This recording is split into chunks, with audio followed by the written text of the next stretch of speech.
பாரத் நேயர்களுக்கு அன்பு வணக்கம். அமைச்சர் செந்தில் பாலாஜி அவர்களுடைய ப்ரெஸ் மீட்டு பார்த்தீங்களா? அதுதான் இன்றைக்கி பேசுபொருளாக மாறிக்குது. அதாவது அவர் என்ன சொல்கிறாருன்னா, மொத்தத்தில் நிறைய விஷயம் பேசிக்கிறாரு.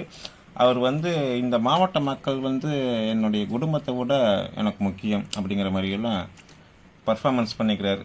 ஏன்னா பக்கத்து மாவட்ட அமைச்சர் அன்பில் மகேஷ் பொய்யாமொழியுடைய பர்ஃபார்மன்ஸ் தமிழ்நாட்டு மக்களை வியந்து பார்க்குறாங்க. சொந்த மாவட்டத்தை சேர்ந்தவர் இவர் கொஞ்சம் பர்ஃபார்மன்ஸ் பண்ணணும்னு சொல்லி முடிவு பண்ணிட்டார். என்னன்னு தெரியல. அவர் பொதுவாக சொல்கிறப்ப ஒரு முக்கியமான விஷயத்தை சொன்னார். என்னன்னு கேட்டிங்கன்னா, இந்த 41 பேர் உயிரிழந்த சம்பவத்தில் அரசியல் செய்து மடைமாற்றம் செய்தால் மக்கள் ஏற்க மாட்டார்கள்னு சொல்லிக்கிறார். அருமையான விஷயம், கண்டிப்பாக அருமையான விஷயம். ஆனால் மக்கள் என்ன சொல்கிறாங்க, அதாவது ஒரு விஷயம் இன்றைக்கி செந்தில் பாலாஜி சொல்கிறாருங்கிறத விட இவங்க யாரையெல்லாம் பேச வச்சாங்கன்னு சொல்லி நம்ம அதுக்கு முன்னாடி கொஞ்சம் நம்ம பார்க்கணும். அதாவது இன்ஸ்டாவில் இருக்கிற பிரபலங்கள் சிலரை பேச வச்சாங்க. அந்த பிரபலங்கள் என்ன சொன்னாங்கன்னா, நடிகர் விஜய் அவர்களை பார்க்க இத்தனை பேர் செத்து போயிருக்கிறாங்க, கிட்டத்தட்ட 41 பேர் செத்து போயிருக்கிறாங்க, 10 குழந்தைகள் வேற இருக்கிறாங்க. ஸோ அவர் ஹாஸ்பிட்டலுக்கு இருக்கணும், பார்க்காம போனது மிக தவறான விஷயம் அப்படின்னு சொல்லிக்கிறாங்க. ஒன்று. இன்னொன்று விஜய் பொதுவாக விஜய் ஒரு பெரிய பேச்சாளர் கிடையாது. நேற்று அவர் பேசி ஒரு வீடியோவை வெளியிட்டிருந்தார். அதாவது அந்த வீடியோவில் அவர் இதற்கு பொறுப்பேற்றுக்கிறதாக சொல்லலை அப்படின்னு சொல்லி நிறைய பேர் பேசுகிறாங்க. அவர் அடிப்படையில் விஜய் ஒரு பேச்சாளர் கிடையாது. ஒரு திமுக அதிமுகங்கிற மாதிரி ஒரு பாரம்பரிய கட்சியிலேருந்து ஒரு பேச்சாளர் கிடையாது. அரசியல் பேச்சுங்கிறது அவருக்கு மிக புதிது. அதிகபட்சமாக ஒரு 10 பொதுக்கூட்டங்களில் கூட இது வரைக்கும் பேசுனது கிடையாது. 2 மாநாடுகள், ஒரு 4 பேரணிகள், இவ்வளோதான் அவர் பேசின அரசியல் பேச்சு மொத்தமே. இன்னொரு விஷயம், அவர் ரசிகர்களுடைய மரணம், ரசிகர்களுடைய குடும்பத்தினருடைய மரணம் அவர்களை கண்டிப்பாக பாதிச்சிருக்கும். அது மட்டும் இல்லாமல் அவரை சுற்றி நடக்கிற அரசியல் அவர் மன அளவில் அவர் ஒரு அழுத்தத்தில் மூழ்கடிச்சிருக்கும். நமக்கு விஜயுடைய அரசியல் கட்சியினுடைய கொள்கைகள் மேலே மிகப்பெரிய ஒரு மாற்று கருத்து உண்டுங்கிறது வேற விஷயம். இதில் நம்ம அரசியல் பேச விரும்பவில்லை. ஏன்னா நம்ம திரு அண்ணாமலை அவர்களுடைய பாணி தான் நம்ம பாணி. ஒரு விஷயம் அது. இன்னொன்று சில திரையுலக பிரபலங்கள் கருத்து தெரிவிச்சுக்கிறாங்க. அதாவது விஜயை கைது செய்ய வேண்டும் சொல்லி சமுதாயத்துக்கு மிக முக்கியமான கருத்துக்களை பல படங்களில் சொல்லியிருக்கிற நடிகை ஓவியா சொல்லிக்கிறாங்க. இன்னைக்கு வெற்றிமாறன் சொன்னதாக ஒரு கருத்து சமூக வலைத்தளத்தை பார்க்க நேர்ந்துச்சு. என்னென்னா, மாணவர்கள் தங்களுக்கான ரோல் மாடலை யாருங்கிறத முடிவு பண்ணணும், தங்களுடைய பாதையை யோசனை பண்ணி முடிவு பண்ணணும். வெற்றிமாறன் எப்படி கேட்டுக்குங்க. இவங்கெல்லாம் சமுதாயத்துக்கு திடீர்னு புதிய போராளிகள் மாதிரி வேஷம் போட்டு இவங்களுக்கு யார் அசைன்மெண்ட் கொடுக்குறாங்க இதெல்லாம் பேசுங்கட்டான்னு சொல்லி, இது சத்யராஜ் வேற.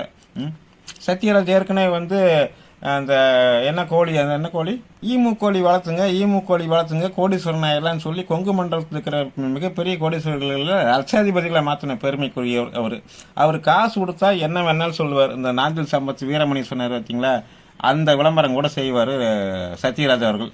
இவங்கெல்லாம் இந்த நேரத்தில் யாருடைய தூண்டுதல் பேரில் பேசுகிறாங்கன்னு தெரியல. இவங்கெல்லாம் கள்ளக்குறிச்சியில் நடைபெற்ற கள்ளச்சாராய மரணத்துக்கு அப்போ இவங்க வாயில் என்ன இருந்துச்சுன்னு நமக்கு தெரியல. ஒன்று. அடுத்ததாக 40 பேர் உயிரிழந்துட்டாங்க. அது பின்னாடி வந்த தகவல். அன்னைக்கு நைட்டு சுமார் 20 பேர் காலமாயிட்டாங்க, கும்பலில் சிக்கி உயிரிழந்துட்டாங்க. அதில் ஒரு 4-5 குழந்தைகள் இருக்குது அப்படின்னு சொல்லி தகவல் தெரியுது.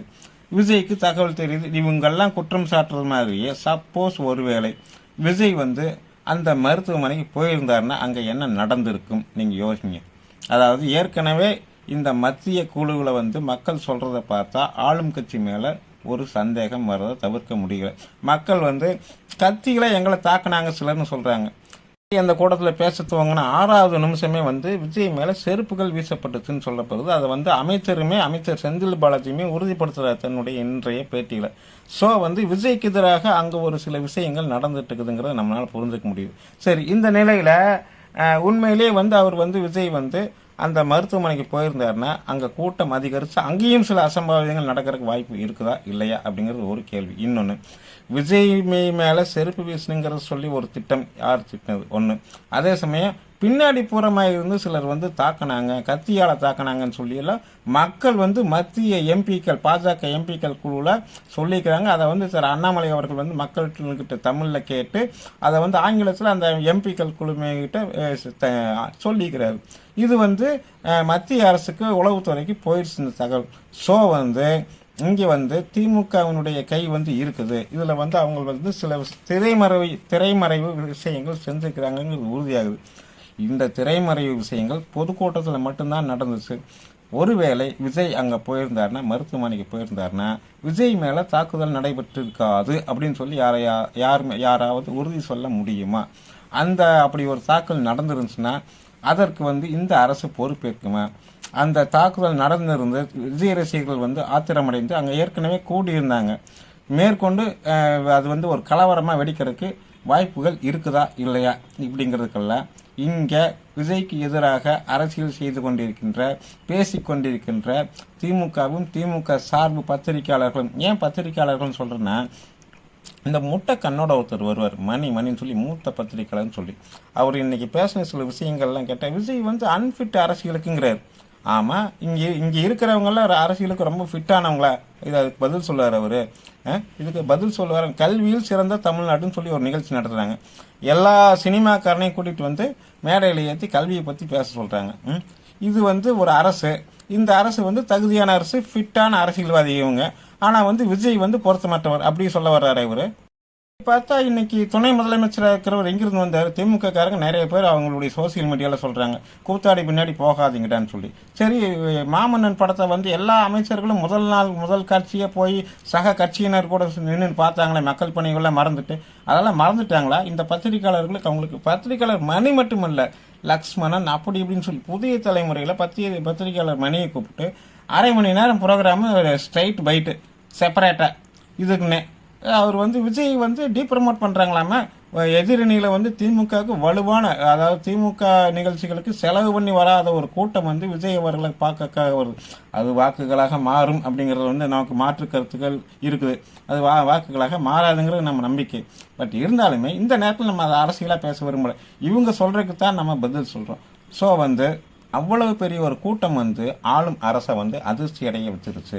உளவுத்துறை தந்த ரிப்போர்ட் படி இதை வந்து இப்படியே வளர விடக்கூடாது அப்படிங்கிறதுக்காக சில விஷயங்கள் வந்து அந்த கட்சியில் இருக்கிற சிலர் மூலமாக நடைபெற்றிருக்குது அப்படிங்கிறது வந்து நம்மளுடைய சந்தேகம். ஏன் இந்த சந்தேகம் வலுப்பட்டுச்சு, ஏன் இதை பற்றி 2 நாளாக பேசலன்னு சொன்னால், மக்கள் அங்கே பாதிக்கப்பட்ட மக்கள் மத்திய எம்பிக்கள் குழுக்கிட்ட பேசணும் பார்க்குறப்ப நம்மளால் இதை வந்து மேற்கொண்டு இதை வந்து பேசாமல் இருக்க முடியலைங்கிறத உண்மை. எதுவாக இருந்தாலும் விஜய் அவர்கள் வந்து பக்குவப்பட்ட முதிர்ச்சி அடைந்த ஒரு அரசியல்வாதி கிடையாது. எனவே அவருக்கு வந்து இந்த விஷயத்தில் வந்து எடுப்பில் ஒரு பெரிய சிக்கலில் அவர் சிக்கியிருக்கிறார். இந்த விஷயத்தில் அவருக்கு எதிராக அரசியல் செஞ்சு அதில் குளிர்காய நினைக்க விரும்பவில்லை. இது வந்து அண்ணாமலை அவர்கள் இதற்கு வந்து நமக்கு உதாரணமாக இருந்துக்கிறார். எனவே இதில் அரசியல் செய்ய வேண்டாம். விஜய் அவர்களுக்கு நம்ம எதிராக கருத்துக்கள் சொல்லலை அப்படிங்கிறது வந்து ஏங்கன்னா ஒரே ஒரு நோக்கம் வந்து இந்த இறப்பில் வந்து நம்ம அரசியல் செய்ய விரும்பலைங்கிறது ஒன்று தான். அதே சமயம் ஒரே ஒரு மாணவி அனிதாவுடைய மரணத்தில் திராவிட முன்னேற்ற கழகமும் அதனுடைய கூட்டணி கட்சிகளும் எத்தனை அரசியல் செஞ்சாங்கிறத மறக்க முடியாது. எனவே இந்த 41 பேர் மரணத்தில் அரசியல் செய்து மடை மாற்றம் செய்தால் மக்கள் ஏற்க மாட்டார்கள் அப்படின்னு சொல்லி இன்னைக்கு அமைச்சர் செந்தில் பாலாஜி சொன்னாரே, அந்த சொற்களை சொல்வதற்கு அவருக்கோ அவர் சார்ந்த கட்சிக்கோ அந்த கூட்டணிக்கோ தார்மீக உரிமை இல்லை என்பதே நம் பார்வை. நன்றி, வணக்கம். உங்கள் கருத்துக்களை கமெண்ட்டில் சொல்லுங்கள்.